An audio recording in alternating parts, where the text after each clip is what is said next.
आज हम कॉन्ट्रैक्ट के बेसिक स्ट्रक्चर, हर कॉन्ट्रैक्ट लॉ के जो 1872 में लागू हुआ है, 1 सितंबर 1872 में जो लागू हुआ है, हम उसके बारे में पूरे कॉन्ट्रैक्ट एक्ट का एक बेसिक स्ट्रक्चर, एक बेसिस के लिए बात करेंगे।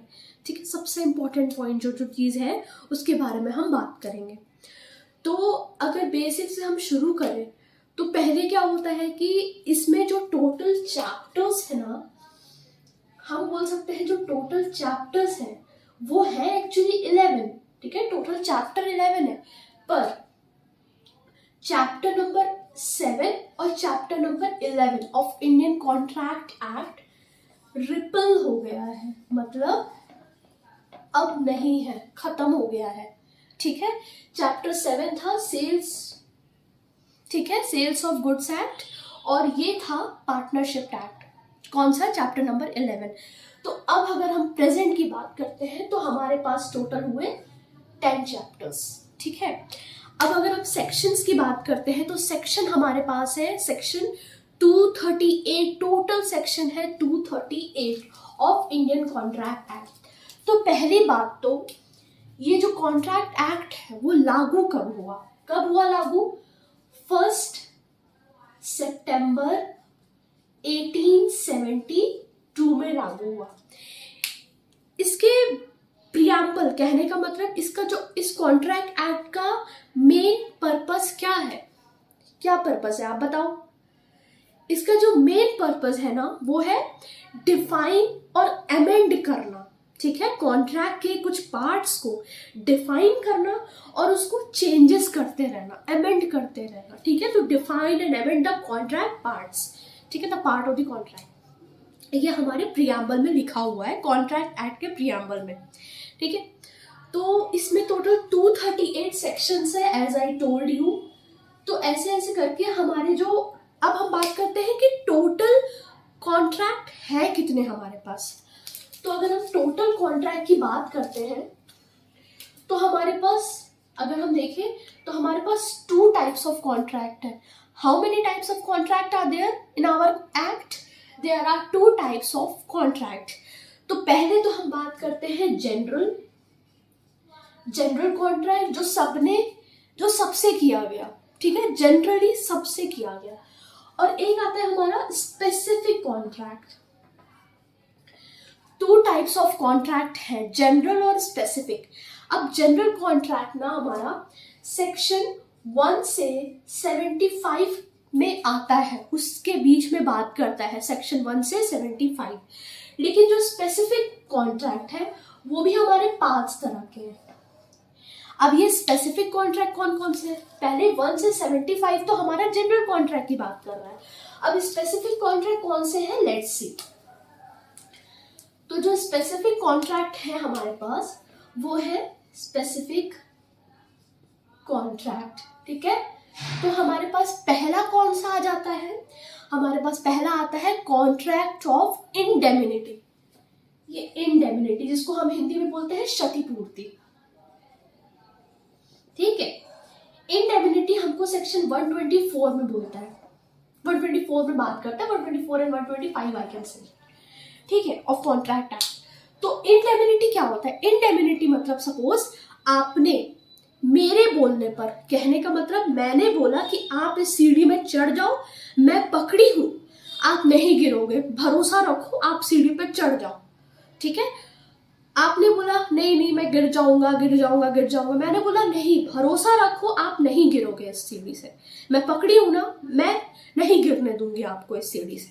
ठीक है, कोई काम करने के लिए आपको सीढ़ी चाहिए थी, आपने आप उस पर चढ़े।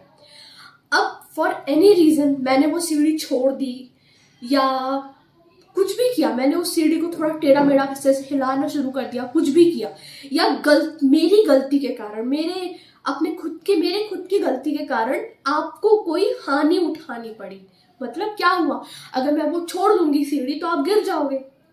अगर आपको कोई हानि उठानी पड़ी है तो फिर ये अब मेरी लायबिलिटी बनती है कि आपने मेरे जुबान पे भरोसा करके आपने कोई रिस्क उठाया था। अब वो मेरी ड्यूटी बनेगी, ठीक है, ये मेरी अब रिस्पॉन्सिबिलिटी बनेगी कि उसको मैं इंडेमनिटी मतलब इंडेमनिफाई करूं, कहने का मतलब उसकी क्षतिपूर्ति करूं। जो आपको मेरे जुबान की वजह से क्षति हुई है, आप वैसे ही सीढ़ी में नहीं चढ़ रहे थे, है ना, लेकिन अगर आप मेरे बोलने की वजह से सीढ़ी पर चढ़े तो अब ये मेरी जिम्मेदारी है कि अब मैं कैसे उसको आपको क्षतिपूर्ति करती हूँ। पैसा देकर कर सकती हूँ, मेडिकल एक्सपेंसेस देकर कर सकती हूँ, जो आपका मेडिकल खर्चा हुआ हॉस्पिटल में, ये सब देकर। तो दैट इज माय ड्यूटी। तो 125 यही बोलता है कि क्या क्या देना है, कॉस्ट देना है, डैमेजेस देना है, सब कॉस्ट, सब डैमेजेस जो आपको हुआ, ठीक है, मेडिकल कॉस्ट, मेडिकल एक्सपेंसेस, जो आपको डैमेजेस हुआ वो मैं पे करूंगी, ठीक है, मैं कंपनसेशन आपको पे करूंगी, जितने भी सम्स हैं, सब जो सम्स हैं, टोटल सम है, वो मैं सब आपको पे करने के लिए, अब वो मेरी ड्यूटी बनती है। आपने केस लगाया इंडेमनिटी का कॉन्ट्रैक्ट कि हमारे और इनके बीच में एक बोलचाल हुई थी, कॉन्ट्रैक्ट हुआ था। तो पहली बात तो कॉन्ट्रैक्ट क्या होता है? कॉन्ट्रैक्ट हमारी दुनिया में हर जगह कॉन्ट्रैक्ट होता है। अगर हम दुकानदार के पास जा रहे हैं, शॉपिंग करने जा रहे हैं, तो उधर हम कॉन्ट्रैक्ट कर रहे हैं कि भैया मुझे suppose I can say mobile phone दे दो, है ना। तो अगर मैंने पैसा दिया उस मोबाइल फोन का, तो वो मुझे वो मोबाइल फोन दे देगा। उस पैसे को हम क्या बोलते हैं? कंसिडरेशन, है ना। हम आगे पढ़ते हैं कि कंसिडरेशन क्या होता है, वो सेक्शन 2D में डिफाइंड भी है। अब अगर हम बात करते हैं इस इंडेमनिटी की, तो इंडेमनिटी क्या है?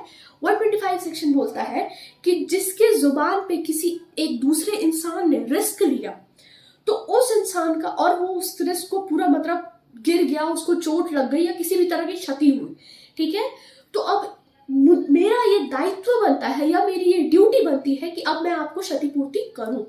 तो that is contract of indemnity. तो हमारे और जो आपके बीच में जो कॉन्ट्रैक्ट हुआ उसको मैं बोल सकती हूँ कॉन्ट्रैक्ट ऑफ इंडेमनिटी। तो ये हमारा आता है इंडेमनिटी। अब हम बात करते हैं अपने सेकंड स्पेसिफिक कॉन्ट्रैक्ट के बारे में। ये स्पेसिफिक कॉन्ट्रैक्ट है। कॉन्ट्रैक्ट जनरल कॉन्ट्रैक्ट होता है, स्पेसिफिक होता है। जनरल मतलब मैंने सबसे किया कि जो जो मोबाइल, सब मैं सबको मोबाइल अपना बेच रही हूँ, जिसको खरीदना है वो आ जाओ, तो that is general contract. Specific contract कि मैं एयरटेल वाले को, बस एयरटेल यूजर्स को ही बेच रही हूँ अपना सामान, ठीक है, तो दैट इज आपका स्पेसिफिक कॉन्ट्रैक्ट। अब हम बात करते हैं अपने सेकेंड कॉन्ट्रैक्ट की। तो हमारा सेकेंड कॉन्ट्रैक्ट क्या है? कॉन्ट्रैक्ट ऑफ गारंटी, ठीक है। कॉन्ट्रैक्ट ऑफ इंडेमनिटी में दो ही पार्टीज होते हैं। कौन कौन होते हैं? एक आप हो गए, एक सिंगल पर्सन, मतलब ए या बी, ए और बी, ठीक है, दो पर्सन हो गए। कौन कौन हुआ ए और बी? जिसने बोला कि तुम सीढ़ी में चढ़ जाओ, मैं देख रहा हूं ना, तुम्हें कुछ नहीं होगा।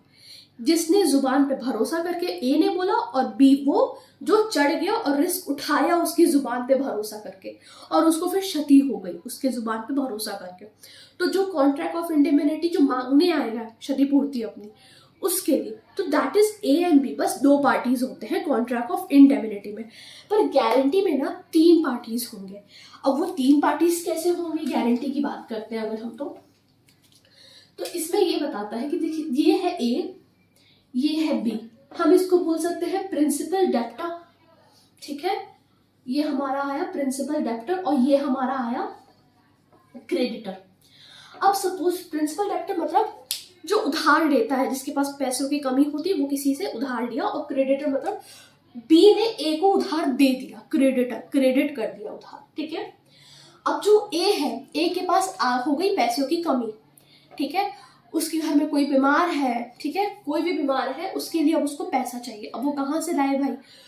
अब ये जा रहा है बी के पास, तो बी बोलता है कि मुझे तुम पर ऐसे भरोसा नहीं होगा, तुम मेरा पैसा कैसे लौटाओगे? ये मैं कैसे मानूं कि मैं तुमको अब उधार तो दे दूंगा, चलो ठीक है, हेल्प करने के लिए मैं तुमको उधार दे दूंगा। जैसे कि हम सुनार के पास जाते हैं, कोई चीज गिरवी रखते हैं ना, गिरवी रखते हैं, तो फिर उसमें क्या होता है, हम एक मांगते हैं ना कि चलो तुम मुझे क्या दोगे। तो गारंटी में दूसरा है, एक मैंने एग्जांपल दिया है, गारंटी में क्या होगा, कॉन्ट्रैक्ट ऑफ गारंटी में अब बी बोल रहा है कि तुम क्या, मुझे ऐसे तो मैं भरोसा नहीं करूंगा, मुझे कोई तीसरा पर्सन तुम लाओ जो मुझे गारंटी दे इस बात की कि हाँ ए बी को पैसा लौटाएगा, मतलब ये इसको पैसा लौटाएगा, ठीक है, ए बी को पैसा लौटाएगा। तो अब क्या करता है, ए बोला कि ठीक है चलो ला देता हूँ, अब भाई पैसा तो चाहिए, क्या करूं? तो ए ने क्या किया, सी सी इज श्योरिटी, हम उसको श्योरिटी बोलेंगे, गारंटर बोलते हैं इसको नॉर्मल लैंग्वेज में। गारंटर जो गारंटी लेता है, जैसे बैंक वाले भी जो गारंटर लाते हैं, है ना, कि 18 साल से नीचे के, सपोज एक एग्जांपल कि 18 साल के नीचे के हम उधार नहीं दे सकते, बच्चों को हम उधार नहीं दे सकते, पर लेकिन अगर वो बच्चे ने किसी गारंटर को ला दिया कि नहीं नहीं आप इसको उधार दे दो, नहीं देगा तो मैं दे दूंगा, अगर सपोज उधार इसने पे नहीं कर पाया तो ये मैं कर दूंगा, तो ये गारंटी लेता है कि नहीं ये पे कर देगा, ठीक है, नहीं कर पाया तो मैं कर दूंगा, सिंपल सी बात। तो श्योरिटी ये बी है, ये सी है। अब जो श्योरिटी है वो जाता है बी के पास, सपोज कि ये इसका चाचा लग रहा हो, सी ए का चाचा लग रहा है, तो उस रिलेशन में रहते हुए इसने श्योरिटी दी कि नहीं नहीं मेरा जो भतीजा है वो इसको क्रेडिट करेगा, मतलब कि आपको पैसा दे देगा, आप चिंता मत करो। और सी ये भी बोल रहा कि अगर वो नहीं दिया तो मैं दूंगा पैसा। उसने क्या किया, उसने गारंटी दी कि ए अगर पैसा नहीं देगा तुमको तो फिर मैं दे दूंगा तुमको पैसा, मतलब तुम चिंता मत करो, तुम अभी इसको उधार दे दो, तुम्हारा कोई लॉस नहीं होगा। इसने उसको गारंटी दे दी और सी के गारंटी पर बी ने ए को पैसा उधार दे दिया, ठीक है, क्योंकि सी ने बोला कि अभी पैसा दे दो, नहीं देगा तो मैं दे दूंगा, खत्म बात। तो that is contract of guarantee, ठीक है। तो इसमें ना 3 कॉन्ट्रैक्ट होते हैं, एक तो ए और बी के बीच जो कॉन्ट्रैक्ट हुआ कि हाँ मैं दे दूंगा पैसा आपको, आप मुझे अभी उधार दे दो मैं आपको पैसा दे दूंगा।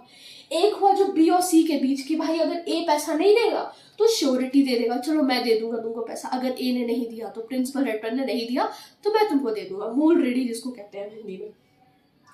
और तीसरा जो हम इसको कहते हैं इम्प्लाइड कॉन्ट्रैक्ट, इम्प्लाइड मतलब दिखने नहीं वाला, ठीक है, अंदर मन में हो गया। ये इम्प्लाइड कॉन्ट्रैक्ट किसके किसके बीच हुआ, इम्प्लाइड कॉन्ट्रैक्ट हुआ है ए और सी के बीच में। ए और सी के बीच में क्या कॉन्ट्रैक्ट हुआ, सी ने बोला कि मैं पैसा दे तो दूंगा, अगर सपोज तुमने पैसा नहीं दिया बी को, जो तुमने उधार लिया है वो अगर तुमने पैसा नहीं दिया तो चलो ठीक है मैं बी को दे दूंगा पैसा, ठीक है, क्योंकि मैंने गारंटी दी है तो मैं दे दूंगा, पर लेकिन जो मैंने दिया है तुम अब मेरे रेडी हो जाओगे, ठीक है, मैंने तुम्हारा पैसा पे किया तो अब तुम मेरे रेडी हो जाओगे।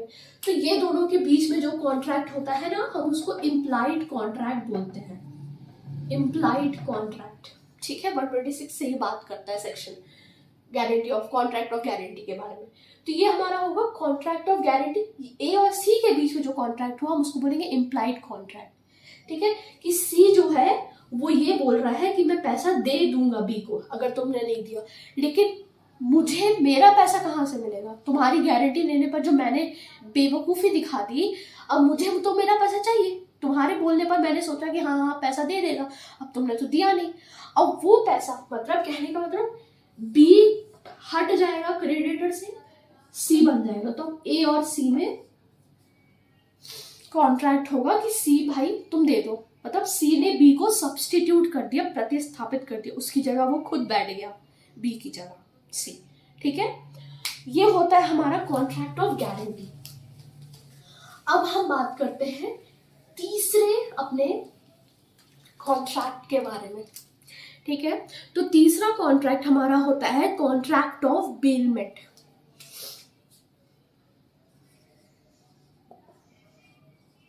कॉन्ट्रैक्ट ऑफ गारंटी था सेक्शन 126, और कॉन्ट्रैक्ट ऑफ बेलमेंट हमारा सेक्शन 148 से शुरू होता है, ठीक है। अब हमारा आता है contract of bailment. Now what is contract of bailment, हम नॉर्मल तरीके से अगर हम बात करें तो इसको क्या बोलेंगे, सपोज कि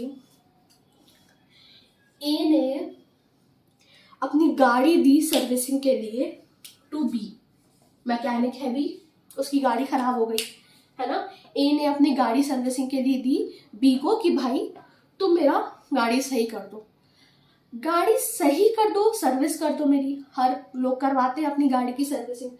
तो अब ये बी क्या करेगा, बी उसको इस तरह, उस गाड़ी को इस तरह रखेगा जैसे वो खुद की उसकी गाड़ी हो, मतलब एकदम संभाल कर, बारिश हो रही है तो अंदर उसको कर देगा, गैरेज में रखेगा, ऐसे नहीं कि एकदम छोड़ दिया, ठीक है, क्योंकि जब तक ए के पास वो गाड़ी नहीं, बी के पास ए की गाड़ी है, तो बी की ये ड्यूटी बनती है कि ए की जो गाड़ी है वो अच्छे से सही सलामत रहे, सर्विसिंग के लिए उसने मुझे दिया है तो करे।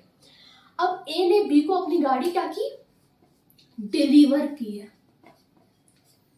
दिया है बी को, क्यों? For the purpose, for any purpose. अब वो एनी पर्पस क्या है? सर्विसिंग, ठीक है। कार दिया सर्विसिंग के लिए। हम ड्रेस देते हैं किसी धोबी को देते हैं तो क्या, किस चीज के लिए देते हैं? धुलने के लिए देते हैं, प्रेस करने के लिए देते हैं, है ना। तो वो भी पर्पस के लिए हुआ। फिर अब सर्विसिंग हो गई तो बी अब वापस कर देगा ए को पैसा, आई मीन गाड़ी, है ना। तो यही होता है कॉन्ट्रैक्ट ऑफ बेलमेंट, कि ए ने बी को डिलीवर किया कोई सामान कि तुम मेरा ये कर दो, सर्विसिंग कर दो, कोई काम कर दो, कोई भी सामान डिलीवर किया। और ये भी बोला कि सर्विस करने के बाद मुझे मेरे घर पर छोड़ देना इसको, ठीक है। मतलब कार इतने इतने टाइम पर मेरे घर पर ले आना सर्विस करके। तो that is contract of bailment between A and B, ठीक है। मतलब ये है कस्टमर और ये है सर्विसमैन, मैकेनिक बोलते हैं हम जिसको, ठीक है। कोई भी चीज है, कोई भी किसी एक इंसान ने, ए ने धोबी, मतलब ए ने अपना कपड़ा दिया ड्राई क्लीन के लिए, ठीक है। तो जो बी है, जब तक कपड़ा ड्राई क्लीन नहीं होगा वो तब तक अपने पास रखा, डिलीवर पहले ए ने कर दिया। अब बी ड्राई क्लीन कर रहा है कपड़ा, ठीक है। अब बी ने ड्राई क्लीन कर दिया, तो अब बी का क्या, उसकी क्या ड्यूटी बनती है कि वो ड्राई क्लीन करके बी को वापस कर दे ए का सामान, क्योंकि वो सामान तो ए का है। तो that is contract of bailment. Section 148 से शुरू होता है, बताता है बेलमेंट के बारे में, ठीक है। बेलर होता है, बेली होता है, इसको हम पार्टी का नाम बोलते हैं। तो ये है बेलर और ये है बेली, ठीक है। ये मैं आपको बहुत बेसिक चीज बता रही हूँ जो सबसे पहले कॉन्ट्रैक्ट एक्ट में पता होना चाहिए कि है क्या, ठीक है। ये बेलमेंट हो गया। उसके बाद हमारा टोटल 5 स्पेसिफिक कॉन्ट्रैक्ट है, 5। तो अब हम चौथे की बात करते हैं। हमारा चौथा है pledge, contract of pledge. Contract of pledge section 172 में बात करता है, ठीक है। अब ये प्लेज क्या है? पहली बात तो जैसे कि हम मॉर्टगेज बोलते हैं ना, गिरवी बोलते हैं ना, जैसे मैंने अभी बताया आपको, तो कि जैसे सपोज मुझे उधार चाहिए तो मैं गई सुनार के पास गई, सोने की दुकान में गई, सोने चांदी की दुकान में गई। मैंने बोला कि भैया ये सब रख लो, गिरवी में रख दो, और मुझे जो पैसा है वो मुझे आप दे दो, क्योंकि मुझे पैसों की जरूरत है, ठीक है। तो प्लेज मतलब होता है, तो सुनार बोला ठीक है, इतना इतना है, इसका कॉस्ट इतना है, इंटरेस्ट के हिसाब से उसने बता दिया कि हाँ मैं इतना इतना लूंगा आपसे, पर डे के हिसाब से, पर मंथ के हिसाब से, जैसा भी दोनों के बीच में कॉन्ट्रैक्ट हुआ। अब ये प्लेज जो है, प्लेज में क्या है? प्लेज मतलब मूवेबल प्रॉपर्टी की गिरवी बोलते हैं इसको, गिरवी, मूवेबल प्रॉपर्टी की गिरवी। हम मूवेबल प्रॉपर्टी अगर हम गिरवी में रखते हैं कि आप पैसा अगर नहीं लौटाओगे, ठीक है, तो मेरा जो आपने मुझे सामान दिया है, जो भी सामान आपने मुझे दिया है वो अब मेरा हो जाएगा।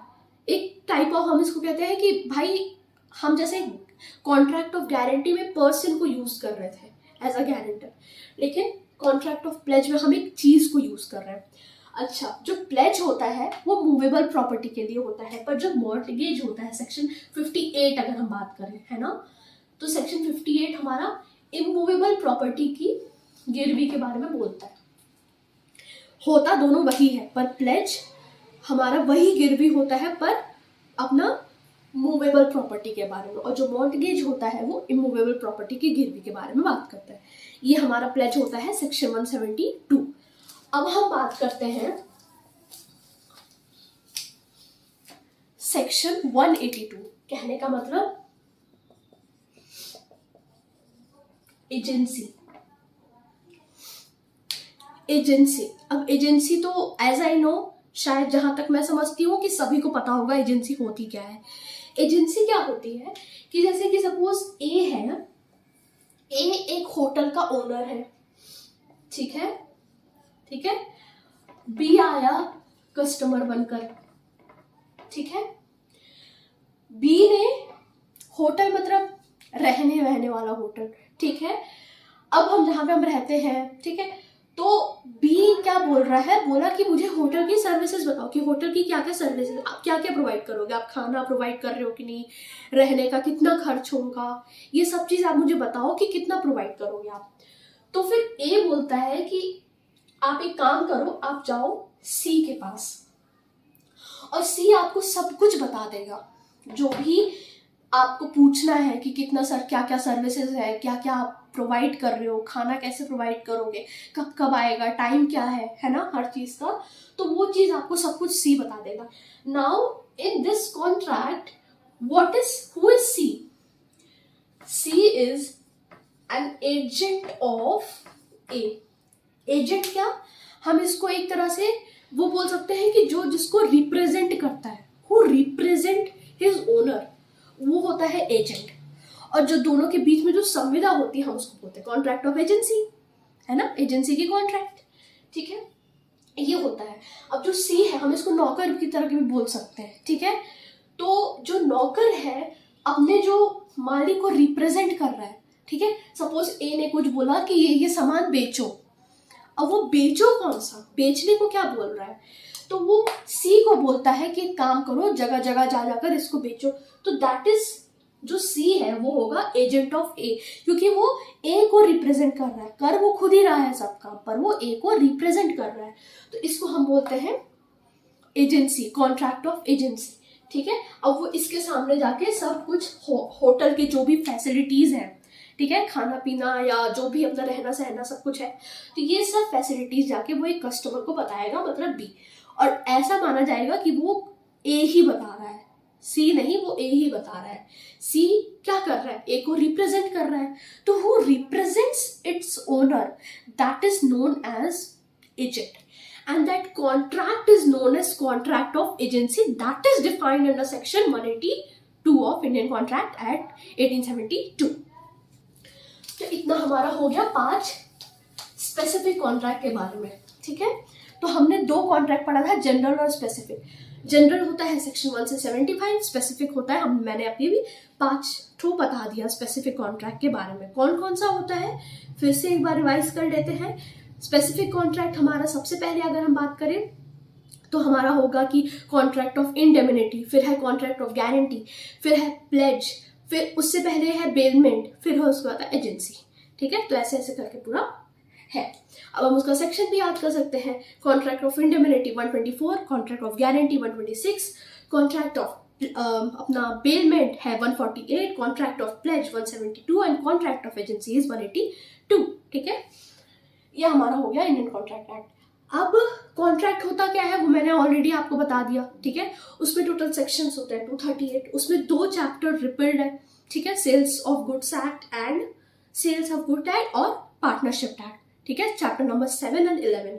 तो अब हमारे पास वैसे तो चैप्टर 11 है टोटल चैप्टर हमारे पास, पर अब अगर चैप्टर 11 रिपील हो गया है फिर भी हम उसको चैप्टर 11 ही बोलेंगे, टोटल चैप्टर 11 बोलेंगे, पर रिपील हो गया तो उसको चैप्टर 10 बोल देते हैं। ठीक है, कि टोटल हमारे पास इंडियन कॉन्ट्रैक्ट एक्ट में 10 ठो चैप्टर्स और 238 है, लागू हुआ है 1 सितंबर 1872। ठीक है, इतना हमने पूरा बता दिया। उसका ऑब्जेक्ट भी बता दिया कि डिफाइन और अमेंड करेगा पार्ट्स ऑफ द कॉन्ट्रैक्ट को, ये इसका प्रियम्बल में लिखा हुआ है। अब बहुत सारा ना इसकी डेफिनेशंस दी हुई है जो कि हमारे कॉन्ट्रैक्ट एक्ट में जरूरत पड़ सकती है कि हमें इस टर्म को हमें किस चीज में यूज करना है। ठीक है, तो 2A B C D हमारा डेफिनेशन क्लॉज जनरली सेक्शन 2 में दिया होता है हर एक्ट में। ठीक है, तो इसमें भी सेक्शन 2 में ही दिया हुआ है।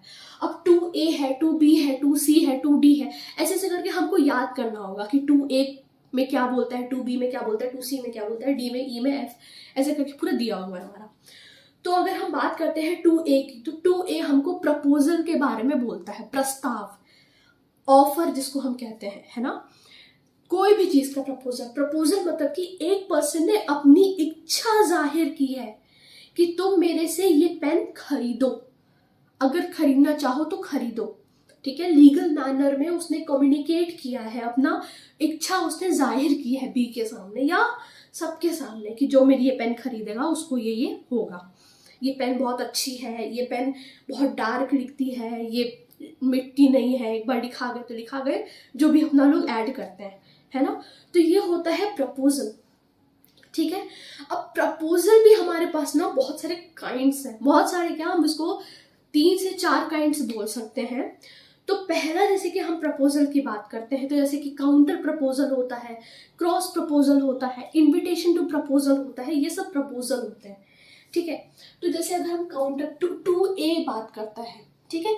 जनरल प्रपोजल पहले तो क्या होता है, जनरल प्रपोजल होता है कि मैंने बोला कि ये पेन आप सबको खरीदना है मेरे से, मतलब मैं बेच रही हूं सबको। सबको मतलब जनरल हुआ, स्पेसिफिक मतलब बस मेरा और आपका ट्रांजैक्शन के बीच में क्या हुआ है ये स्पेसिफिक हुआ, फ्रॉम 1% टू अनदर, बस इतना। लेकिन जो जनरल होता है, बस मैं बेच रही हूं और आप लोग सब खरीदार हैं, ठीक है, आप लोग को खरीदना है उसको, तो आप लोग सब खरीदार हो। तो ये है जनरल प्रपोजल। जनरल प्रपोजल को हमने कार्लिल वर्सेस कार्बुलिक के केस में डिफाइन किया था कि व्हाट इज जनरल प्रपोजल, ठीक है। कार्लिल वर्सेस कार्बुलिक के केस में क्या हुआ था, जैसे कि हमारे यहाँ पे कोविड फैला था, आपको पता है, बहुत सारे लोग का बहुत कुछ लॉस हुआ। तो वैसे ही एक टाइम पर एक बीमारी फैली हुई थी, इन्फ्लुएंजा, ठीक है, इन्फ्लुएंजा फैली हुई थी। तो जो अब फैली हुई थी, अब एक जो कंपनी है ना, ठीक है, उस कंपनी ने ये ऐड डाल दिया न्यूज़पेपर में कि आप मेरे यहाँ की, अगर हमारे यहाँ की दवाई खाओगे और हमारे बताए हुए तरीके से अगर आप करोगे वो चीज़, ठीक है, एकदम हर टाइम पर अगर आप दवा लोगे तो फिर आपकी ये बीमारी पूरी ठीक हो जाएगी। और हम अपना अकाउंट नंबर लिख कर दे रहे हैं, अकाउंट नंबर, अगर नहीं ठीक हुआ तो आपके पैसे हमारे हमने जो लिया है आपसे पैसे, वो हम वापस कर देंगे आपको, अगर आप नहीं, मतलब हम इस चीज की गारंटी लेते हैं कि आप ठीक हो जाओगे हमारी दवा खा के, इन्फ्लुएंजा। अब एक जो लड़की है, उस लड़की ने इसको मान लिया, उसने खरीदा, उसने पैसा दिया, मतलब कंसिडरेशन दिया, हर चीज दिया। अब उसने क्या किया, उस लड़की ने उसी तरह से अपना दवाई ववाई खाना शुरू की, पर वो ठीक नहीं हुई, उल्टा और ज्यादा बीमार पड़ गई, हॉस्पिटल में एडमिट हो गई। अब वो बोली कि बच गई, लेकिन वो अब वो आती है वापस, बोलती है मुझे तो इस पर केस लगाना है, इस कंपनी पर, क्योंकि ये कंपनी फ्रॉड है, ठीक है, कपट है इस कंपनी में, ये क्योंकि कंपनी ने मुझे गारंटी दी थी। तो कोर्ट बोलता है, क्योंकि अब कंपनी ने क्या अपना बचाव लिया होगा, कंपनी ने अपना बचाव ये लिया कि हमने तो जनरल ऑफर दिया था, हमने तो जनरल प्रपोजल दिया था, हमने तो न्यूज़पेपर में ऐड डाला था। अब न्यूज़पेपर में हम कोई भी कंपनी अपने ऐड डालेगी तो वो तो बड़ा बड़ा बोलेगी, बड़ा बड़ा चीज बताएगी, पर लेकिन हमने वही किया।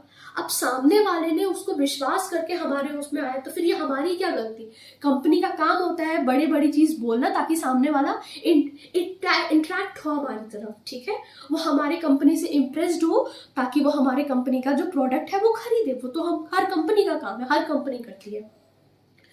तो कोर्ट ने ये हेल्ड किया कि अगर जिस आपने पूरे को सबको आपने न्यूज़पेपर में दिया, मतलब वो आपने जनरल ऑफर था क्योंकि आपने सबको दे दिया है ना, पर ही लेकिन अगर सपोज एक लड़की ने आपके प्रपोजल को एक्सेप्ट किया, फिर उसके बाद एक्सेप्ट करने के बाद उसी तरह से वो कंडीशन को परफॉर्म किया, मतलब उसी तरह से वो दवाई खाई, सब कुछ किया, कंसिडरेशन उसने दिया, मतलब पैसा दिया, बकायदा उसने पैसा दिया। आपको ये चीज नहीं लिखना चाहिए था कि गारंटी में अगर नहीं ठीक हुआ तो हम अकाउंट नंबर दे रहे हैं, हम पैसा वापस कर देंगे, नहीं। आपने क्या किया, जनरल ऑफर तो किया, पर आपने ये किया कि जो लड़की थी, लड़की ने सब परफॉर्मेंस अपना सब कंडीशन उसने परफॉर्म किया, ठीक है, उसने कंसिडरेशन भी दिया, तब जाके ये प्रपोजल बना है। प्रपोजल बना तो एक्सेप्टेंस बना, है ना। तो इसमें ये है, इसमें जो लड़की है वो जीती और उसको कंपनसेशन मिला, और कंपनी ने यही बचाव रखा कि जिस तरह से हमने बताई थी इसको दवाई खाने के लिए, उस तरह से इसने दवाई नहीं खाई होगी, तभी इसके साथ ये सब चीज हुआ। तो वो लड़की बोलती है कि नहीं, मैंने सब कुछ खाया, उसने अपना बिल दिखा दिया, उसने अपना पूरा तरीके से, डॉक्टर ने जो बोला था कि ये ऐसा ऐसा हुआ है, उसने अपना सब कुछ दिखा दिया, प्रूफ सब कुछ दिखा दिया। तो इसी में जो कोर्ट है वो ये बोलती है, ऑनरेबल कोर्ट ये बोलती है कि आपको ये सब अकाउंट नंबर नहीं लिखना चाहिए था, आपको गारंटी नहीं देनी चाहिए थी। तीसरा चीज की, अगर सपोज एक पर्सन ने अपना प्रपोजल आपका एक्सेप्ट किया है, एक्सेप्ट करके आपको फिर पैसा भी दिया है, ठीक है, और उसी तरह से वो परफॉर्मेंस ऑफ कंडीशन कर रहा है, जो कंडीशन आपने दिया कि इतना इतना खाओगे, सुबह दोपहर शाम खाओगे तो सही हो जाएगा, ये सब करोगे तो सही हो जाएगा, उसने वो चीज किया भी, तो अब ये बन जाता है आपका प्रपोजल, एक्सेप्टेंस, कंसिडरेशन, पूरा कॉन्ट्रैक्ट बन जाता है। और अब आ जाएगा दोनों के बीच में कि कॉन्ट्रैक्ट हुआ, एक लड़की के और कंपनी के बीच में कॉन्ट्रैक्ट हुआ। तो इस केस में जो लड़की थी वो जीत गई थी, उसको कंपनसेशन मिला गया कंपनी द्वारा। ये एक केस था, ठीक है। इसमें हम जनरल प्रपोजल की बात करते हैं, डिफाइन करते हैं उसको। तो इतना सब कुछ हो गया, ये जनरल प्रपोजल है। पहले प्रपोजल अब कितने तरह का होता है, प्रपोजल कितने तरह का होता है? प्रपोजल होता है हमारे पास, जैसे कि अगर हम काउंटर प्रपोजल की बात करते हैं, एक हम क्रॉस की बात करते हैं, और एक हम इनविटेशन टू प्रपोजल की बात करते हैं। ये काउंटर प्रपोजल क्या होता है? काउंटर प्रपोजल मतलब कि जैसे कि अगर हम जैसे बार्गेनिंग की बात कर सकते हैं ना, बार्गेनिंग हम किसी दुकान में जाते हैं, दुकान वाला बोलता है कि सर ये जो आपका जो सामान है, सपोज हम शूज की दुकान में गए, ठीक है, जूते की दुकान में गए, और उसने बोला कि सर ये जो जूता है वो आपको 1000 रुपये मिलेगा। आपने बोला नहीं नहीं 1000 नहीं, आप मुझे 800 में दे दो चलेगा, या 700 500 में दे दो तो चलेगा, तभी मैं लूंगा या लूंगी, ठीक है। तो वो बोलता है नहीं नहीं मत करो, ऐसा मत करो। तो वो बोली कि नहीं तो मैं नहीं लूंगी, अगर आपको 800 में देना है तभी। मतलब एक बार्गेनिंग करते हैं ना, 800 नहीं, 900 नहीं, 1000, एक बार्गेनिंग करते हैं ना, कम करते हैं हमें, है ना। जितना शॉपकीपर ने बताया उससे कस्टमर कम देगा, ठीक है, बार्गेनिंग करता है। तो अब ये जो प्रपोजर मतलब इसमें कौन था? शॉपकीपर था। अब ये शॉपकीपर पे डिपेंड करता है कि जो उसका कस्टमर जो उसको प्रपोजल दे रहा है कि नहीं 1000 में मैं शूज नहीं लूंगा, मैं इसको 800 में लूंगा, ठीक है। तो वो 800, अब वो प्रपोजल मतलब शॉपकीपर पे डिपेंड करता है कि वो उसको एक्सेप्ट करे या ना करे। वो चाहे तो उसको 800 में दे दे, वो चाहे तो उसको 1000 में दे, ना माने वो उसकी जो उसने जो प्रपोज किया, है ना। ये चीज, ये हमारा होता है काउंटर प्रपोजल। हम इसको मतलब ए ने बी को प्रपोजल दिया, ठीक है, और बी ने ए को प्रपोजल दिया, लेकिन इसमें जो ओरिजिनल प्रपोजर जो है अब वो एक्सेप्टर बन गया, क्योंकि जो ए है, ए ने बोला कि ये 1000 रुपये का शूज है, बी बोलती है कि नहीं मैं इसको 800 में लूंगी इस शूज को। तो ए बोलता है कि अच्छा ठीक है 800 दे दो। तो अब ये जो ए है, ये ओरिजिनल प्रपोजल तो यही था ना, लेकिन अब ए क्या बन गया इसमें? एक्सेप्टर। मतलब इसने बी की जो कंडीशन थी वो एक्सेप्ट कर लिया, ठीक है। तो ये हो गया ओरिजिनल प्रपोजल, ठीक है। और ये जो ओरिजिनल प्रपोजल है वो बन गया एक्सेप्टर, इसने बी की क्योंकि कंडीशन एक्सेप्ट की, इसलिए। अब हम बात करते हैं क्रॉस प्रपोजल की। Now what is cross proposal? Cross proposal की बात अगर हम करें तो ये आता है इसमें कि सपोज कभी कभी हमारे साथ ऐसा होता है कि हम कोइंसिडेंटली दो फ्रेंड्स हैं, जैसे एक ही चीज सोच रहे हैं एट अ वन टाइम, है ना, एक ही बार में हम एक ही चीज सोच रहे हैं। हमें एक दूसरे की नॉलेज नहीं थी कि वो भी वही सोच रहा था, मैं भी वही सोच रही थी, पर लेकिन हम एक कभी कभी हो जाता है कोइंसिडेंटली हम वही चीज सोचते हैं। तो ए ने बोला कि कार मैं सोच रहा हूँ, बी को मेरी जो कार है वो मैं सोच रहा हूँ कि 50,000 में बी को बेच दूं। बी मेरा दोस्त है, बोल भी रहा था कि भाई मुझे कार दे दो, तो मैं सोच रहा हूँ कि ए 50,000 में मेरे से कार ले ले, मैं बेचूं उसको। At the same time B को भी लग रहा है कि मैं ए से कार खरीदूं 50,000 रुपीज में ही, मतलब same consideration eight the same time, उसी समय दोनों के नॉलेज में नहीं था, है ना।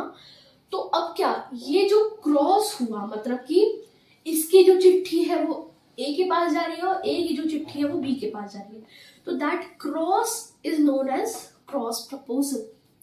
अगर दोनों एक ही टाइम पर एक ही चीज सोचते हैं विद द सेम कंसिडरेशन कि मुझे वो चीज खरीदना है, वो भी वो सोच रहा है कि मुझे ये चीज बेचना है और वो भी उसी को बेचना है, सेम पार्टीज को, है ना। ए और बी, मतलब ए सी को नहीं बोल रहा या बी किसी डी को नहीं बोल रहा, ए बी के लिए सोच रहा है, बी ए के लिए सोच रहा है, सेम पार्टीज सेम कंसिडरेशन बिना किसी नॉलेज के एट अ सेम टाइम। तो ये जो क्रॉस हुआ, इसकी चिट्ठी क्रॉस हुई है दोनों की, तो ये हमारा हो जाएगा क्रॉस प्रपोजल। अब हम बात करते हैं इनविटेशन टू प्रपोजल की। Now what is invitation to proposal? Invitation to proposal हमारा बात करते हैं जैसे कि हम सपोज कोई मॉल में जाते हैं, है ना, बिग बाजार में जाते हैं, डी मार्ट में जाते हैं, विशाल मेगा मार्ट में जाते हैं, तो उसमें बहुत बड़ी शॉप है, ऑब्वियस बात है ना। तो उस शॉप में अगर हम बात करते हैं कि ए आया मॉल में, है ना, ए गया मॉल में कुछ सामान लेने के लिए, अपना राशन वाशन या कुछ सामान लेने के लिए आया, ठीक है, वो मॉल गया। अब ए को कुछ सामान पसंद आ गया, ए ने बोला कि भैया इसका बिल बना दो, इतना इतना मेरे को पसंद आया है। मॉल मतलब कि अगर हम माने इसको सी मान लेते हैं, है ना। अब ये ए सी से बोलता है, शॉपकीपर है ये घर का, ए बोलता है कि भैया ये सब चीज मुझे पसंद आया, अब इसका बिल बना दो। सी बनाते हैं बिल, है ना, जो मॉल वाले होते हैं वो बिल बनाएंगे। अब ये सी पर डिपेंड करता है, मतलब कि इसमें जो अगर हम बात करें कि प्रपोजर कौन है और एक्सेप्टर कौन है, इसमें जो प्रपोजर है इसमें ए, क्योंकि ए बोल रहा है कि भैया मुझे ये चीज खरीदनी है, ठीक है। इनविटेशन टू प्रपोजल मतलब कि मॉल वालों ने आपको बुलाया, डायरेक्टली नहीं है, मतलब उसने ऐसा ऐड किया कि 50% डिस्काउंट, 20% डिस्काउंट, तो उस वजह से आप आए, आपने खरीदा सामान, आपने अपने मन से खरीदा। मॉल वालों ने कुछ नहीं आपको बुलाया, हाथ खींच के बुलाया कि नहीं आओ हमारे मॉल में आओ, नहीं, कुछ नहीं। ए ने बस प्रपोजल बोला कि भैया मुझे ये सामान खरीदना है, आप इसका बिल बनाओ। अब वो सी पे डिपेंड करता है, मतलब सी इज एन एक्सेप्टर। इसमें जो मॉल है ना वो एक्सेप्टर होगा, ठीक है।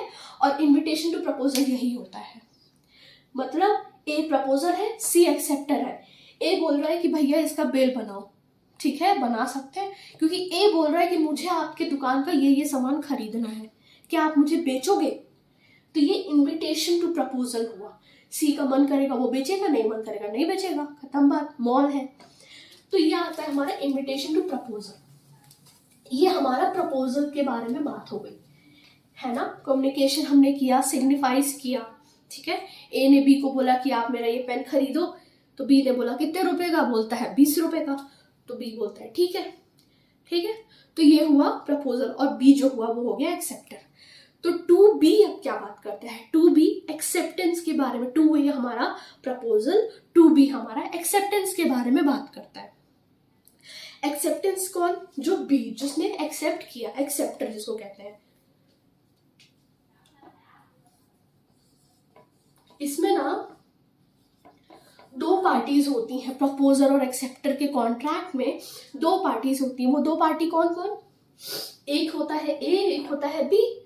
तो जो ए होगा वो कौन होगा, प्रोमिसर होगा, और जो बी होगा वो कौन होगा, प्रोमिसी होगा।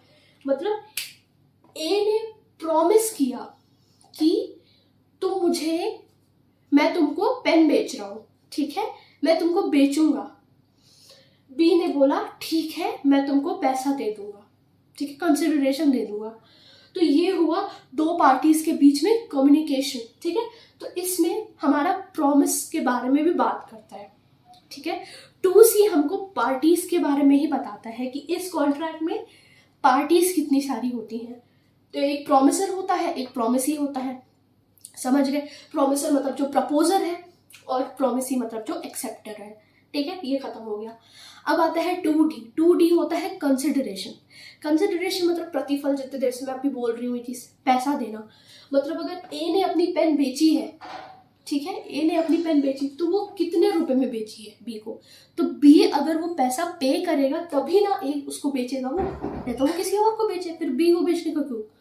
तो ए ने अगर बोला कि वो पेन 20 रुपए की है, तो बी ने उसको 20 रुपए दिया, तो दैट 20 रुपए इज कंसिडरेशन, ठीक है। कंसिडरेशन की हम अगर बात करते हैं तो कंसिडरेशन पास्ट का भी होता है, प्रेजेंट का भी होता है, फ्यूचर का भी होता है, ठीक है। कि अभी आप ये सब काम कर दो, मतलब अभी आप ये कर दो, हम बाद में आपको पैसा देंगे, ठीक है। जैसे बाई हमारे यहाँ पे आती है तो पहले वो हमारे यहाँ पे काम करती है, फिर हम उसको पैसा देते हैं, है ना। Last of the day of the month हम उसको पैसा देते हैं। फिर उसके बाद अगर हम सब्जी वाले के पास गए तो हमने सब्जी खरीदी, हमने उसको पैसा दिया, ये प्रेजेंट कंसिडरेशन है। फ्यूचर कंसिडरेशन मतलब कि हम जैसे कि ट्यूशंस, स्कूल की बात करते हैं, हम पढ़ने जाते हैं स्टूडेंट से, तो वो स्टूडेंट पहले पैसा देगा, फिर उसके बाद वो टीचर पढ़ाना शुरू करेगा, तो दैट इज फ्यूचर कंसिडरेशन। काम बाद में, पहले पैसा। तो ये सब चीज हमारा कंसिडरेशन है। और कंसिडरेशन कुछ होना चाहिए, ठीक है, वैल्यूएबल होना चाहिए, कुछ होना चाहिए, वैल्यूएबल होना चाहिए, ठीक है। कोर्ट की नजर में, लीगल फॉर्म में कुछ होना चाहिए, वैल्यूएबल होना चाहिए। कहने का मतलब वैल्यूएबल मतलब कैसे, कोई भी जैसे कोई भी सामान होता है ना, कोई भी जैसा सामान होता है, तो उस सामान की अगर हम बात करते हैं, सपोज कि वो 50 लाख का सामान है, 50 लाख रुपए का सामान है सपोज, है ना। और ये 50 लाख का सामान मेरा कोई फ्रेंड है, ठीक है। तो अब ये 50 लाख का सामान मैं इसको चाहे 50,000 में बेचूं, चाहे 50 रुपए में बेचूं या 5 रुपए में बेचूं, वो मेरा मन, ठीक है, क्योंकि वो कुछ होना चाहिए, ठीक है। ये अब कॉन्ट्रैक्ट की नजर में, मतलब कोर्ट की नजर में, वो कुछ होना चाहिए, वैल्यूएबल पद होना चाहिए, ठीक है, सफिशिएंट नहीं, ठीक है, कुछ होना चाहिए। ये होता है हमारा ये। अब 50 लाख का जो सामान है, सब मेरा मन है मैं इसको 1 करोड़ में बेचूं, क्योंकि सामान तो मेरा है ना। अगर हम ये पेन की ही बात करें तो मैं इसको 20 रुपए में बेचूं कि 30 रुपए में कि 40 रुपए में, वो मेरा मन है ना। या मैं इसको 1 लाख में भेजूं, तो मैं खरीदना आप खरीदो, लेकिन ये मेरा मन कि मैं इसमें कितने में बेचूं, तो ये मेरा मन, ठीक है। हम कभी कभी रिलेशंस की वजह से बोलते हैं कि नहीं आपको जो लगे सो, है ना, बोल देते हैं, दुकानदार जैसे बोलते हैं अरे आपसे क्या पैसा लेना, ये वो, है ना। तो वो कुछ होना चाहिए, कंसिडरेशन सफिशिएंट नहीं होना चाहिए, वैल्यूएबल होना चाहिए, समथिंग होना चाहिए, सफिशिएंट नहीं होना चाहिए। ये हमारा 2D बोलता है। फिर उसके बाद आता है हमारा 2E। 2E हमारा एग्रीमेंट के बारे में बात करता है। अब एग्रीमेंट जो एग्रीमेंट है ना, एग्रीमेंट मतलब करार, एग्रीमेंट इनफोर्सिएबल बाय लॉ, जो लॉ के द्वारा जो प्रवर्तनीय करार है, अगर वो है, ठीक है, यस, तो वो हो जाएगा कॉन्ट्रैक्ट। ये हमारा है सेक्शन 2E और ये हमारा है सेक्शन 2H, ठीक है। कॉन्ट्रैक्ट हमारा 2H में डिफाइंड है। अगर वो नो है तो void। Now what is enforceable by law? Enforceable by law मतलब कि जो विधि के द्वारा उसको रोका नहीं गया, फॉरबिड नहीं किया, बार्ड नहीं किया गया है, ठीक है। जैसे कि मर्डर करना अपने में पहली बात तो गलत है, और दूसरी चीज लॉ ने भी उसको पनिशमेंट माना है, ठीक है। 300 में उसको, आईपीसी के सेक्शन 300 में उसको पनिशमेंट माना गया है, ठीक है। फिर उसको आपको पनिशमेंट मिलेगा 302 में। तो मर्डर इज लाइक कि वो गलत काम है, तो वो नॉट इन्फोर्सिएबल बाय लॉ है, ठीक है। तो अगर नॉट इन्फोर्सिएबल बाय लॉ है तो वो वॉइड एग्रीमेंट होगा, और अगर इन्फोर्सिएबल है तो कॉन्ट्रैक्ट हो जाएगा, ठीक है, कॉन्ट्रैक्ट। और हम ये बोल सकते हैं कि all contract are agreement but all agreement are not contract। ये हम कह सकते हैं ऐसे, इसको समझिए मैंने क्या लिखा है। ये all contract are agreement मतलब हर जो संविदा है वो करार है। ऑब्वियसली करार तो छोटा सा पार्ट होता है और जो संविदा होती है वो बड़ा, तो संविदा के अंदर करार होता है ना। और जो हर एग्रीमेंट है वो कॉन्ट्रैक्ट नहीं है। Is it the right statement? Of course yes, ये सही स्टेटमेंट है। अब हम बात करते हैं इसमें, ये हमारा कॉन्ट्रैक्ट हो गया, एग्रीमेंट हो गया, 2E हो गया। 2F क्या बोलता है? 2F हमको रेसिप्रोकल प्रॉमिस के बारे में बात करता है। तो what is reciprocal promise? Reciprocal promise जैसे कि आपने सपोज किसी कारपेंटर को काम बोला कि भैया आप मेरे यहाँ पे ये काम करो। कारपेंटर बोलता है कि ठीक है मैं ये करूंगा, आपको भी ये करना पड़ेगा। कहने का मतलब आपको सीढ़ी लाना पड़ेगा, मतलब कारपेंटर भी अपना काम बता देंगे कि आपको सीढ़ी लाना पड़ेगा, आपको इतना पैसा देना पड़ेगा, मैं काम करूंगा तो मैं ये करूंगा तो आपको ये करना पड़ेगा। तो रेसिप्रोकल प्रॉमिस मतलब कि ए ने बी से प्रॉमिस किया, बी ने ए से प्रॉमिस किया कि मैं ये करूंगा, तो that is reciprocal, forms the consideration, ठीक है। तो ये हमारा होता है रेसिप्रोकल प्रॉमिस 2F। 2G हमारा वॉइड एग्रीमेंट के बारे में बात करता है। Now what is void agreement?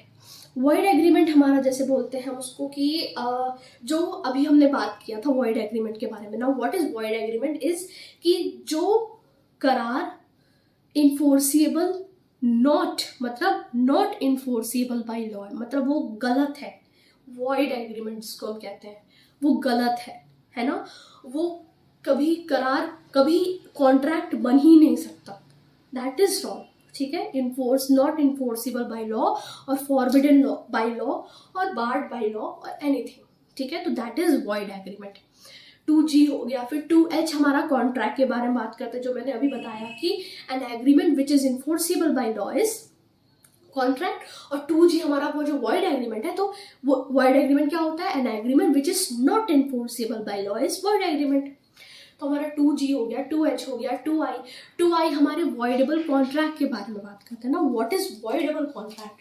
Voidable contract हमें बताता है, ये 2I बताता है हमको। 2I हमको वॉइडेबल कॉन्ट्रैक्ट के बारे में बताता है। वॉइडेबल कॉन्ट्रैक्ट में होता है कि सपोज कि बी ने ए के सर पर गोली रखकर बोला कि तुम इस प्रॉपर्टी के पेपर पे साइन करो। बी ने ए के सर पे गोली रखकर बोला कि तुम इस प्रॉपर्टी के पेपर पे साइन करो। अब भाई मरता क्या नहीं करता। ए ने बोला कि ठीक है चलो, जान बचे तो लाखों पाए, है ना। तो ए ने बोला कि ठीक है मैं साइन कर दूंगा। अब ए कर दिया उस पेपर में साइन, पर उसने क्या अपनी कंसेंट, अपनी फ्री कंसेंट दिया था?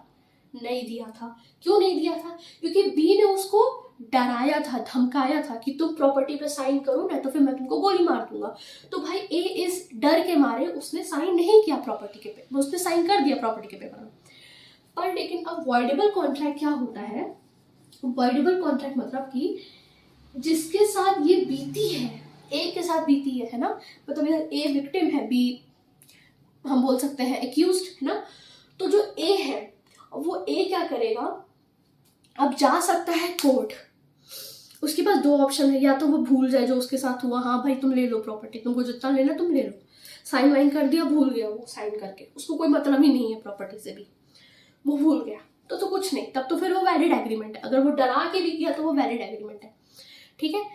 अगर हम दूसरी चीज की बात करें, दूसरे ऑप्शन की बात करें, अगर ए चला गया कोर्ट में, ठीक है, तो अब ए क्या करेगा, ए जाएगा कोर्ट में, बोलेगा कि इसने मुझे डरा धमका के इसने मुझे प्रॉपर्टी पे साइन करवाया था, प्रॉपर्टी के पेपर पे साइन करवाया।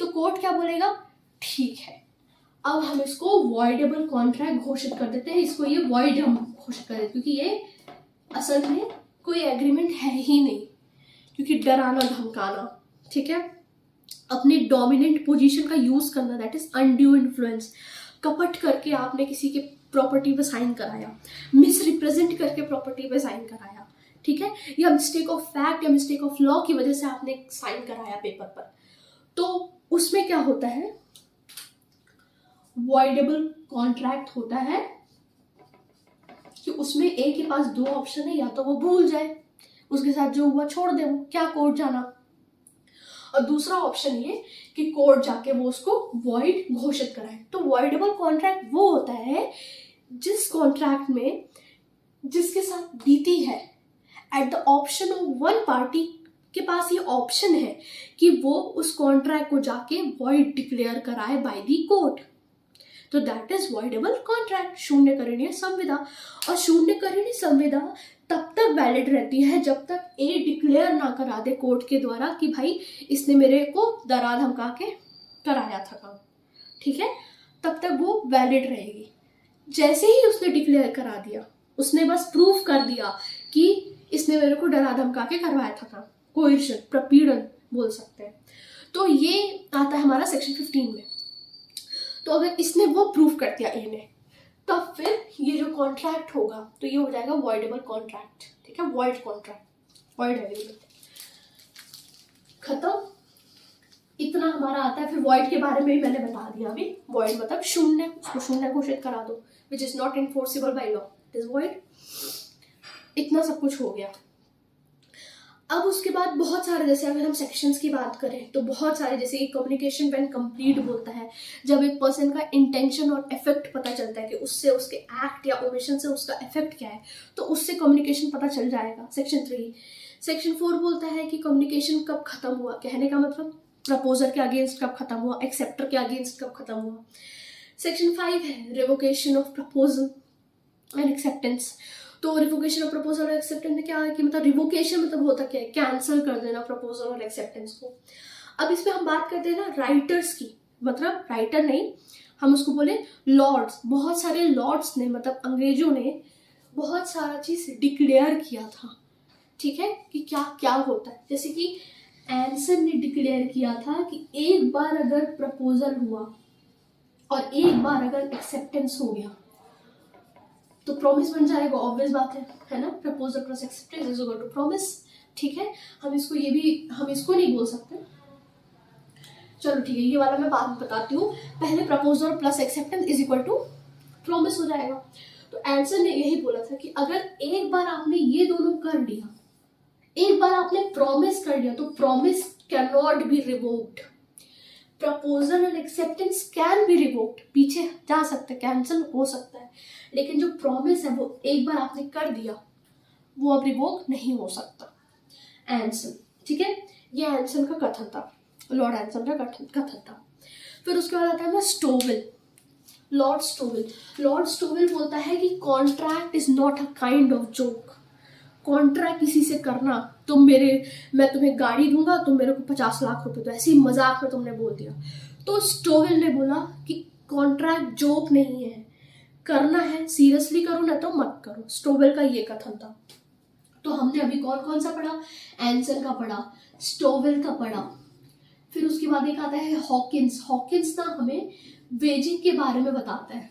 वेजिंग मतलब हम जो शर्त लगाते थे ना, ठीक है, जब बचपन में हम शर्त नहीं लगाते थे कि आज बारिश हुई, वैसे आज बारिश होगी, तो फिर भी मतलब हमारे दोस्त बोल रहे नहीं आज बारिश नहीं हुई, चलो लगाई शर्त, ये इंडिया मैच जीतेगा, नहीं आज इंडिया मैच हारेगा, ठीक है। दोनों पार्टीज में, ए और बी में कोई भी कंट्रोल नहीं है, बारिश होगी या नहीं होगी, ठीक है, वो तो भगवान कराते या नहीं कराते, इंसानों में क्या कंट्रोल, उसमें इंसान थोड़ी कंट्रोल कर सकता है। इंडिया मैच जीतेगा कि नहीं जीतेगा ये इंसान थोड़ी कंट्रोल कर रहा है। तो ये हमारा होता है वेजिंग। वेजिंग मतलब शर्त लगाना, दोनों तरफ से पैसों की शर्त, और उसमें और कोई इंटरेस्ट नहीं, सिर्फ मनी इंटरेस्ट होना चाहिए, ठीक है, सिर्फ पैसों का इंटरेस्ट होना चाहिए, धनी हित जिसको कहते हैं, मनी का इंटरेस्ट होना चाहिए, दैट इज वेजिंग, शर्त लगाना। लेकिन अगर पर्सनल स्किल्स की बात करते हैं, जैसे कि केबीसी एबीसी जो आता है हमारा, है ना, तो केबीसी में अपना वेजिंग कोई मतलब ऐसा है कि अगर आपने सही जवाब दिया तो वो आपको देगा 1 लाख रुपए, तो दैट इज लीगल। कहने का मतलब मैं ये बता रही हूँ कि जो वेजिंग है हमारे यहाँ इलीगल माना गया है, पर गलत नहीं माना गया। अगर ऐसा माना जाता तो हम सब अभी जेल में पड़े रहते, क्योंकि हमने दुनिया भर में कितने कितने शर्त लगाए होंगे आलतू फालतू सब, है ना। तो जो ये वेजिंग है, वेजिंग गलत नहीं है, कहने का मतलब है मोरालिटी के लिए गलत है, लॉ ने उसको गलत नहीं बोला है, ठीक है। ये हमारा हो गया वेजिंग। वेजिंग मतलब शर्त लगाना कोई अपराध नहीं है, अपने खुद के लिए बोल सकते हैं कि भाई जैसे कोई भी गलत काम कोई करता है तुम उसको मार देगा, वो बोल रहा है, मतलब बी बोल रहा है कि मैं मार दूंगा उसको, ए बोल रहा है नहीं मार पाए, चैलेंज लगा रहा हो, तुम नहीं मार पाओगे उसको, तो दैट इज वेजिंग कॉन्ट्रैक्ट। तो ये हॉकिंस ने इसको बोला था, ठीक है। तो एंसन हो गया, स्टोवेल हो गया, हॉकिंस हो गया, ये सब चीज हमारा बात करता है इसका, ठीक है। बहुत सारी चीज है इसमें, जैसे कि कॉजी कॉन्ट्रैक्ट। कॉजी कॉन्ट्रैक्ट मतलब वो कॉन्ट्रैक्ट है नहीं, कॉन्ट्रैक्ट कौन कर सकता है, कॉम्पिटेंट पार्टी द्वारा ही कॉन्ट्रैक्ट किया जा सकता है। अब now what is competent party. Competent party मतलब कि जिसकी जो एज है वो 18 ईयर्स से ज्यादा हो, मेजर हो, मतलब साउंड माइंड हो, साउंड माइंड मतलब पागल ना हो, ठीक है, जड़ ना हो। तीसरा पॉइंट क्या बोलते हैं हमारा, जो कि not disqualified by law, not disqualified by law के द्वारा डिस्क्वालीफाई उसको नहीं किया गया है। तो दैट इज कॉन्ट्रैक्ट की जो कॉम्पिटेंट पार्टीज है, ये सब कॉम्पिटेंट पार्टीज होंगी।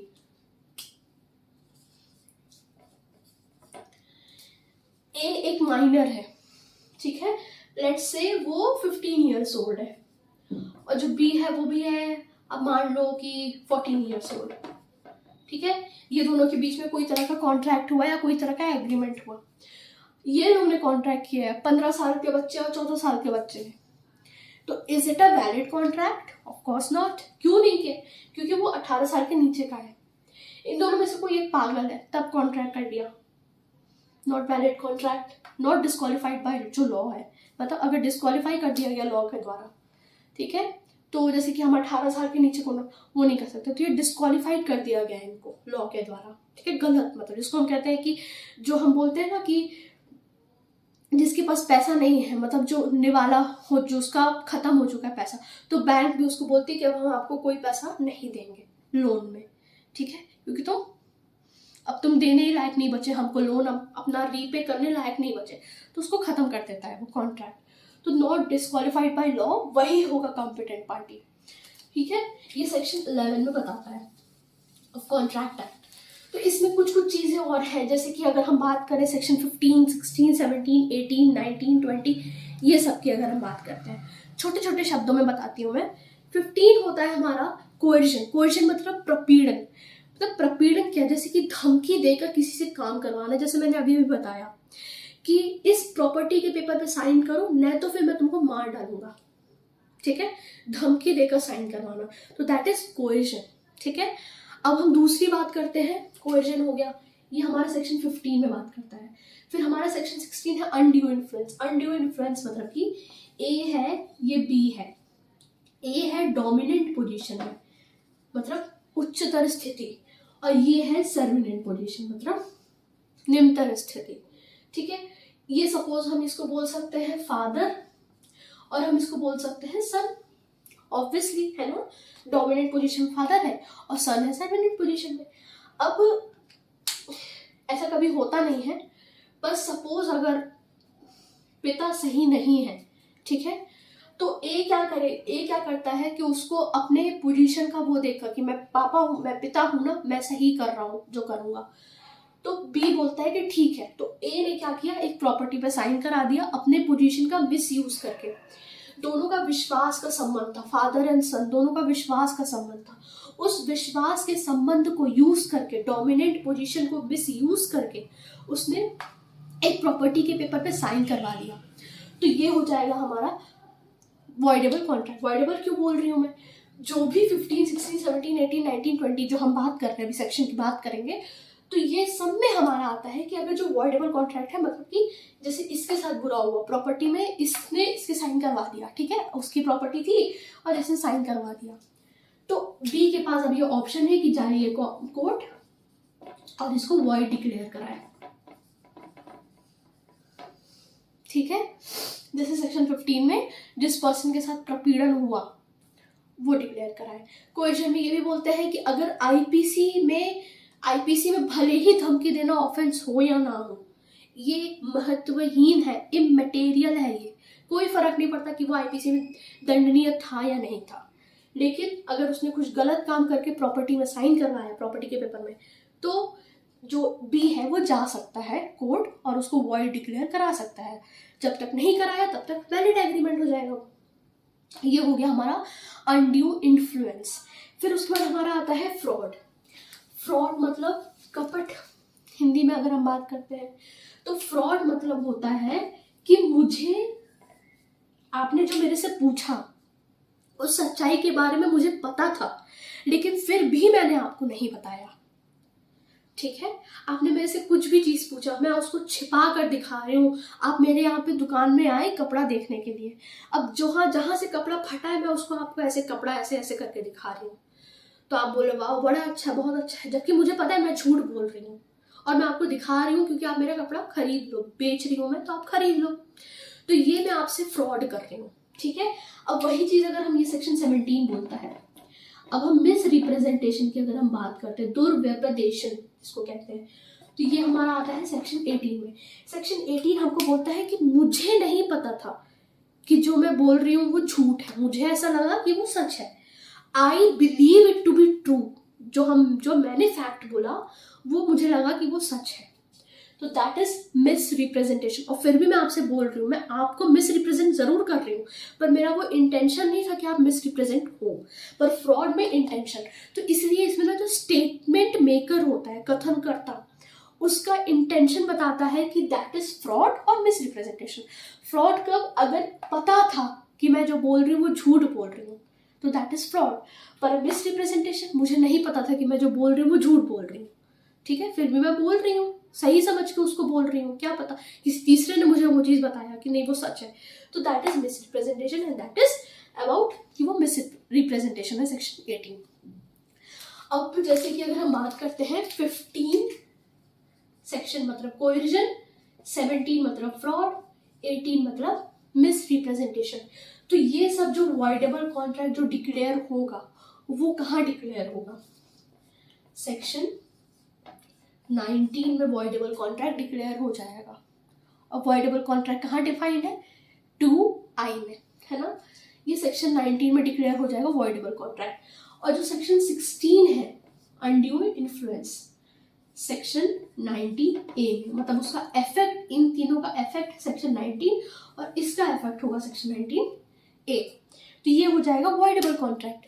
अब वॉइडेबल कॉन्ट्रैक्ट से हम बात कर सकते हैं कि रिस्टोरेशन मतलब कि सपोज मैंने आपसे पैसा लिया फ्रॉड करके, तो रिस्टोरेशन मतलब प्रत्यावर्तित, मतलब कि मैंने आपको वो पैसा लौटा दिया, जैसे ऐसा हमने कर दिया उस एक्ट को जैसे कि हमारे बीच में कोई ट्रांजैक्शन हुआ ही नहीं था, तो दैट इज सेक्शन 64। ये होता है वॉइडेबल कॉन्ट्रैक्ट के बारे में बताता है, और 65 बताता है वॉइड एग्रीमेंट और कॉन्ट्रैक्ट के बारे में, वॉइड एग्रीमेंट के बारे में बताता है। ये 64 हो गया, 65 हो गया रिस्टोरेशन, ठीक है, इतना हमारा हो गया। अब हम बहुत सारी चीजें हम बात कर सकते हैं, कॉन्ट्रैक्ट में कमी नहीं है किसी भी उसकी, बहुत सारे लोगों ने बहुत कुछ बोला। सेक्शन 68 से 72 की अगर हम बात करते हैं, ठीक है, क्वाजी कॉन्ट्रैक्ट आता है, क्वाजी कॉन्ट्रैक्ट में हम बात करते हैं अगर, तो इसमें हमारा सेक्शन 68 से 72 के बारे में बात करता है, मतलब इस बीच में हमारे बात करता है। तो बहुत सारे क्वाजी कॉन्ट्रैक्ट मतलब वो कॉन्ट्रैक्ट के लिए कैपेबल नहीं है, जो हमने कॉम्पिटेंट पार्टी में पढ़ा था सेक्शन 11 में, वो कैपेबल नहीं है कॉन्ट्रैक्ट पार्टी के लिए, ठीक है, पर लॉ ने उनको कैपेबल मान लिया, और जो लॉ मान लिया तो वो मान लिया, खत्म, ठीक है। तो क्वाजी कॉन्ट्रैक्ट मतलब लॉ के द्वारा माना गया कि ये कॉन्ट्रैक्ट है, मतलब कि हम जनरल रूल बताएं तो हम बोलते हैं कि 18 साल के नीचे का जो बच्चा होगा वो कॉन्ट्रैक्ट नहीं कर सकता, है ना, जो साउंड माइंड नहीं होगा, मतलब अनसाउंड होगा, पागल होगा, वो कॉन्ट्रैक्ट नहीं कर सकता, और जो डिस्क्वालिफाइड बाय लॉ है वो भी कॉन्ट्रैक्ट नहीं कर सकता। पर क्वाजी कॉन्ट्रैक्ट बोलता है कि ये तीनों पर्सन कर सकते हैं। क्वाजी कॉन्ट्रैक्ट मतलब जिसको हमने कॉन्ट्रैक्ट मान लिया, लॉ ने कॉन्ट्रैक्ट मान लिया, उसको बोलते हैं क्वाजी कॉन्ट्रैक्ट। इसके बारे में भी हम डिटेल में पढ़ेंगे। 68 इंटरेस्टेड पर्सन के बारे में बात करता है, हम पूरे डिटेल में पढ़ेंगे। फिर उसके बाद आता है हमारे कंपनसेशन के बारे में 73 75, ठीक है, कि कंपनसेशन कहाँ से मिलता है। नाउ अगर हम सेक्शन 6 की बात करते हैं, सेक्शन 6 हमारा रिवोकेशन के बारे में बात करता है, रिवोकेशन ऑफ प्रपोजल के बारे में।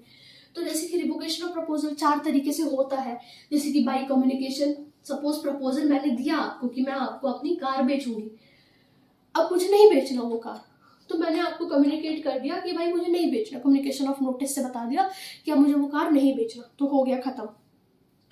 या तो फिर कंडीशन फुलफिल नहीं हुई, ठीक है, कंडीशन फुलफिल नहीं हुई, ठीक है, तो आपने जो कंडीशन दी थी, मैंने जो आपको कंडीशन दी थी कि इस तरह के से आप मुझे लेटर देना, एक्सेप्टेंस लेटर देना, आपने नहीं दिया, तो मैं आपको मना कर सकती हूँ। दूसरा चीज़ ये, तीसरा चीज़ ये कि जैसे कि आपने रीजनेबल टाइम में आपने एक्सेप्ट नहीं, मैंने आपको प्रपोजल दिया पर आपने रीजनेबल टाइम, या बोले तो प्रेस्क्राइब टाइम मतलब जो लॉ बताता है, रीजनेबल मतलब युक्त समय, ठीक है, तो उस समय मैं आपका प्रपोजल रिवोक कर सकती हूँ अगर आपने वो नहीं दिया तो। सेक्शन और उसके बाद लास्ट में बोलता है कि प्रपोजल अगर उसकी प्रपोजल की डेथ हो जाए, या प्रपोजल पागल हो जाए, इंसेन हो जाए, तो अब क्या होगा। अगर वो कॉन्ट्रैक्ट पर्सनल स्किल पर बेस्ड था तो फिर तो वो कॉन्ट्रैक्ट खत्म हो जैसे ही वो डेथ या जैसे ही वो मरा, जब उससे पूर्व, है ना, एग्रीमेंट मतलब जो कॉन्ट्रैक्ट जो एक्सेप्टेंस था ना, एक्सेप्टर था, वो लेटर डालने से पूर्व उसको पता चल गया कि वो डेथ और इंसेनिटी, ठीक है, कि वो पागल हो गया, सपोज ए जो प्रपोजर था वो पागल हो गया। अभी बोलता है भगवान मैं तो डाल नहीं जा रहा था, चलो अच्छा मैंने नहीं डाला तो ठीक है छोड़ो, नहीं डाला अच्छी बात है। पर अगर डालने के बाद उसको पता चलता है, लेटर डालने के बाद, पोस्ट ऑफिस में लेटर डालने के बाद पता चलता है कि जिसको मैंने लेटर भेजा वो मर गया या तो फिर पागल हो गया, तो अब क्या? तो जो पर्सनल स्किल पर बेस्ड था तब तो कुछ नहीं कर सकता, वो छोड़ दे, वो भूल जाए कि कॉन्ट्रैक्ट कुछ हुआ भी था, खत्म, कॉन्ट्रैक्ट वॉइड हो जाएगा उसी समय। लेकिन अगर पर्सनल स्किल पर बेस्ड नहीं था, हम बोलते हैं कमर्शियल पर्पस पर बेस्ड था, ठीक है, कि अगर उसने कॉन्ट्रैक्ट किया था कि कार बेचेगा, चावल बेचेगा, आटा बेचेगा, इतने इतने किलो का, इतने रुपए का आटा बेचेगा, अब वो मर गया, तो अब क्या करेगा? जो बी है, एक्सेप्टर है, वो ए के लीगल रिप्रेजेंटेटिव को बाउंड कर सकता है कि वो उसको पैसा, अब वो उसको जो भी है, चावल है, आटा है, गाड़ी है, जो भी है, मतलब जो भी बिजनेस में उसने कॉन्ट्रैक्ट किया था वो उसको अब लाकर दे। अभी उसकी एलआर की ड्यूटी बन जाएगी, प्रपोजर के एलआर की ड्यूटी बन जाएगी। तो ये सेक्शन 6 है। सेक्शन 7 हमको मिरर रूल के बारे में बताता है। मिरर रूल मतलब कि एकदम सीधा, जैसे मैंने आपको प्रपोजल दिया, जितना दिया कि मैं आपको एक कार बेचूंगी, ठीक है, कार बेचूंगी ऑफ ₹5 लाख, ठीक है, 5 लाख की बेचूंगी। आपने बोला हाँ ठीक है, ए ने बोला कार बेचूंगा, बी बोलता है हाँ ठीक है, तो बी ने एकदम वैसे ही उसने एक्सेप्ट कर, उसने कोई बार्गेनिंग नहीं की, नहीं 5 लाख नहीं, 4 लाख नहीं, 4 लाख नहीं, 4.5 लाख नहीं, कुछ नहीं, उसने जैसा था वैसे ही उसने एक्सेप्ट कर लिया। हम इसको बोल सकते हैं कि जैसे का तैसा, मिरर रूल हम इसलिए बोलते हैं। मिरर में जब हम देखते हैं तो हमारा जैसा चेहरा है वैसे ही दिखाता है मिरर, तो वैसे मिरर रूल। फिर उसके बाद सपोज अगर प्रपोजर ने, हम जो 7 clause 2 की बात करें, सेक्शन 7 clause 2, प्रपोजर ने बोला कि मैं आपको ये कार बेच रहा हूं, पर आप जो मुझे एक्सेप्टेंस लेटर दोगे वो कुछ कंडीशन लिखकर भेज दिया, मतलब कहने का मतलब कुछ कंडीशन लिखकर भेज दिया बी को कि आप मुझे जो एक्सेप्टेंस लेटर दोगे वो इस तरह होना चाहिए, टाइपिंग में होना चाहिए, आप मुझे कुरियर से भेजोगे, कुछ कुछ कंडीशन लिखकर भेज दिया, ठीक है। अब बी ने वो कंडीशन फुलफिल नहीं की, फेल हो गया कंडीशन फुलफिल करने में, तो लॉ कहता है कि इसमें ए की जो बाउंडेशन है वो देखी जाएगी, बी से कोई मतलब नहीं है। ए की क्या बाध्यता है? ए मतलब प्रपोजर या तो उसके पास 2 ऑप्शन है कि या तो जैसे बी ने भेजा है वैसे उसको एक्सेप्ट कर ले, तब तो फिर छोड़ो, सही है। अगर बी ने उस तरह, ए ने अगर एक्सेप्ट नहीं किया, ठीक है, तब ए मतलब ए को जो अपना एक्सेप्टेंस जो उसने दिया है लेटर, वो ए पर डिपेंड करता है कि वो उसको रिजेक्ट करेगा कि एक्सेप्ट करेगा, क्योंकि जिस तरह ए ने बोला था कि आप मुझे लेटर इस तरह दो, अब बी ने उस तरह नहीं दिया, ठीक है। ए ने बोला तो ऑनलाइन पेमेंट करना, इसने कैश में कर दिया, कुछ कुछ कंडीशंस मतलब, ठीक है, बी ने फुलफिल नहीं किया वो कंडीशन। ए के पास 2 ऑप्शन है कि या तो वो उसी से पूछ रहे कि भाई ठीक है, कौन अब बाद में वापस फिर से लेटर लिखे, फिर से फोन करे, फिर से बात करे, ठीक है भाई इसी में सही, या तो फिर वो बी को बोले कि मैंने जो आपको कंडीशन बताई थी आपने वो फुलफिल नहीं की, तो अब हमारा कॉन्ट्रैक्ट खत्म हो रहा है, अब मैं आपसे कोई कॉन्ट्रैक्ट नहीं करूंगा। 2 ऑप्शन है, तो इसमें प्रपोजर की बाध्यता बोलती है, ठीक है। 6 हो गया, 7 हो गया, 8 होता है कि कैसे परफॉर्मेंस, अगर आपने कंडीशन परफॉर्म किया और आपने एक्सेप्टेंस करके आपने कंसिडरेशन भी दे दिया, तो आपका ये पूरा कॉन्ट्रैक्ट माना जाएगा। एक्सेप्टेंस कब माना जाएगा? ठीक है, आपने कंसिडरेशन दे दिया और आपने कंडीशन परफॉर्म कर दी। कार्रेलर वर्सेस कार्बोनेट के केस में जैसे हमने बताया कि उसने उसी तरह से पूरी दवा खाई जिस तरह से कंपनी ने बोला था, ठीक है, उसने परफॉर्मेंस ऑफ कंडीशन किया और उसने पैसा भी दिया उस दवा का, फ्री में नहीं ले गई थी, तो उसका क्लेम करना बनता है, शी हैज दैट राइट, ठीक है। हम इसको बात कर सकते हैं। सेक्शन 8 हो गया। सेक्शन 9 होता है कि हमारे पास जो प्रॉमिस है ना वो 2 तरह का होता है। जो प्रॉमिस है ना वो 2 तरह का होता है, एक होता है इम्प्लाइड और एक होता है एक्सप्रेस। एक्सप्रेस मतलब कि बोल बोल कर प्रॉमिस, मैं तुम्हारे लिए ऐसा करूंगा तुम मेरे लिए ऐसा करना, ये हो गया एक्सप्रेस, बाय रिटन बोल सकते हैं, ठीक है। इम्प्लाइड होता है मन ही मन में, सब है ना, मन ही मन में, मतलब सामने वाले को पता है कि ये है मतलब जैसे हम सपोज बस मेट्रो बस में गए, हमने उसको टिकट दिया, मतलब हमने उसको पैसा दिया, उसने हमें टिकट दिया, बात खत्म। हमें कहीं नहीं बताना कि वो हम कहाँ जा रहे हैं कहाँ नहीं जा रहे। ये हमारा हो गया इम्प्लाइड प्रॉमिस। वो हमको हमारी जगह तक पहुंचाए और हमने उसको पैसा दे दिया, कोई बहस नहीं। कॉन्ट्रैक्ट हमको फ्रीडम ऑफ पार्टीज बोलता है, मतलब अगर दोनों पार्टीज अपना काम सही ढंग से करें, अपनी ड्यूटी सही ढंग से निभाएं, तो फिर तो कॉन्ट्रैक्ट लॉ की जरूरत ही खत्म हो जाएगी, है ना। लेकिन पर लॉ लोग निभाते नहीं हैं, लोग पैसा लेते हैं, उधार लेते हैं, देते नहीं है, फोन नहीं उठाएंगे। जैसे इसमें क्लिटन्स रूल भी हम बोलते हैं, जिसको क्लिटन्स रूल जो होता है ना, वो अगर हम बात करें तो सेक्शन 59 से 61 की बात करता है। अब जो क्लिटन्स रूल है ना, वो डेप्टर के जो इंटरेस्ट है ना उसको प्रोटेक्ट करता है। डेप्टर मतलब कमजोर पर्सन, हम कमजोर पार्टी बोल सकते हैं, तो कमजोर पार्टी को प्रोटेक्ट करता है क्लिटन्स रूल, ठीक है। वो भी उसके अभी अलग अलग टाइप्स हैं, सब कुछ है, तो हम उसको डिटेल में समझेंगे। तो आज के लिए इतना ही, अब हम मिलते हैं नेक्स्ट वीडियो में। तब तक के लिए अपना ध्यान रखिए, stay happy, stay safe, thank you so much.